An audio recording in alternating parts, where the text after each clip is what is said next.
আন্তর্জাতিক স্বীকৃতির পথে তালেবান সরকার। বিশ্বের প্রথম দেশ হিসেবে আফগানিস্তানের তালেবান নেতৃত্বাধীন সরকারকে আনুষ্ঠানিকভাবে স্বীকৃতি দিল রাশিয়া। মস্কোতে নিযুক্ত আফগান রাষ্ট্রদূতের পরিচয়পত্র গ্রহণ করেছে ক্রেমলিন।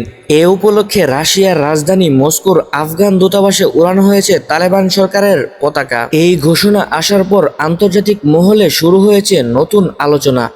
বিশেষজ্ঞরা বলছেন, রাশিয়ার এই সিদ্ধান্ত মধ্য এশিয়া তাদের কৌশলগত প্রভাব বিস্তারে বড় ভূমিকা রাখবে। এই প্রসঙ্গে আফগান পররাষ্ট্রমন্ত্রী আমির খান মুত্তাকি বলেন, রাশিয়া আমাদের স্বীকৃতি দিয়েছে, এটা একটি ইতিবাচক সিদ্ধান্ত।